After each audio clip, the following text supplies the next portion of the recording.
All right, St. Louis, I'd like to say good morning. Chi-Town in the house, as well as New York, the Bahamas, Oregon, Florida, Alabama, Georgia. I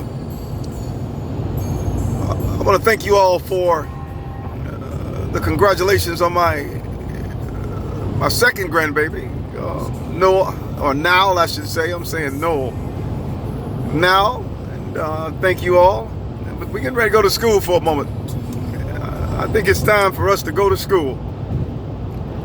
I want all of you to think for a second. I want you to think about the asteroid. In other words, what just recently happened, I believe it was yesterday.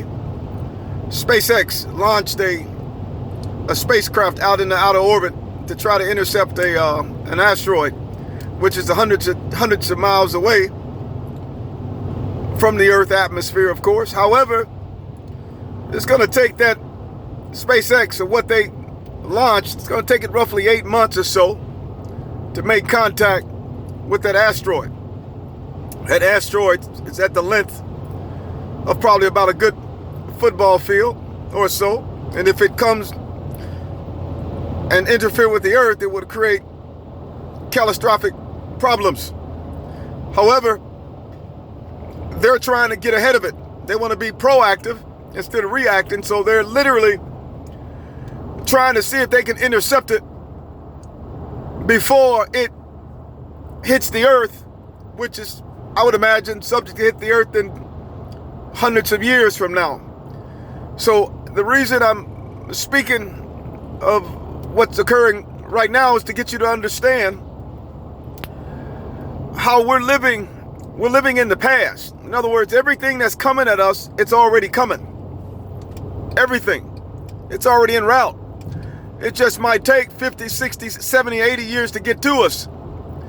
So what the minds, the astrophysicists and cosmologists have thought and came up with, let's intercept it or deflect it before it gets here in about 60, 70, 80 years. Now the question you must ask yourself, how is it capable of doing, or are they capable of doing that? If they can come up with a rocket or a spacecraft that can travel extremely fast, they have the ability to intercept something that's coming before it gets to us, because we're literally living in the past. So as a result, that asteroid is probably hundreds of millions of miles away from us. It's not going to hit us for, I don't know, I'm just going to give an approximate, I would say probably 60, 70, 80 years. So what they've done was they came up with SpaceX,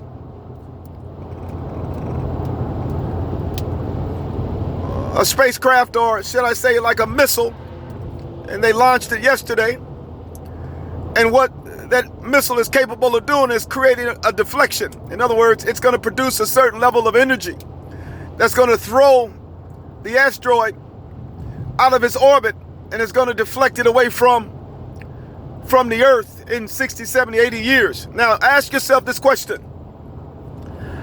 If they have the ability to send a rocket in the outer orbit to deflect that asteroid, based upon the energy that rocket possess, what happens when we produce that level of sound down here on Earth?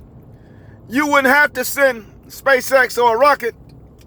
We can deflect it right down here on Earth. In other words, we would have the power needed to deflect any asteroid. In other words, we would have the power needed to deflect darkness.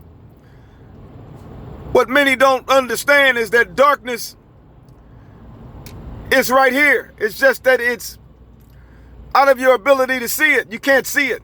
However, if you had a developed mind, you can deflect it. You could change its orbital path, and it would have to bow whenever you show up. In other words, we have to reach a level to where we can fight darkness at the molecular subatomic level, and as a result of being able to fight at that level, it's no different than them sending a rocket out in the outer orbit to deflect an asteroid, which is hundreds of millions of miles away. We, unfortunately, have been deceived. And the reason we've been deceived is because darkness wanted us to follow something without developing in mind so we could stop it. So it came up with religion, false doctrine, things that are untrue, that's searing your consciousness from becoming strong and becoming what it's capable of becoming, which is literally a deflector of darkness. The time is not tomorrow. The time is today for us to say all or nothing. We must do it for our grandbabies, great-grandbabies, children, family, white and black. We all are one. It's time. It's time, St. Louis. And trust me, we're smarter than you think. May God bless you all and get you to understand we're fearless. And as a result of being fearless, we're going to bring what they call science fiction into this reality and make it the truth. And that truth will set us free. God bless.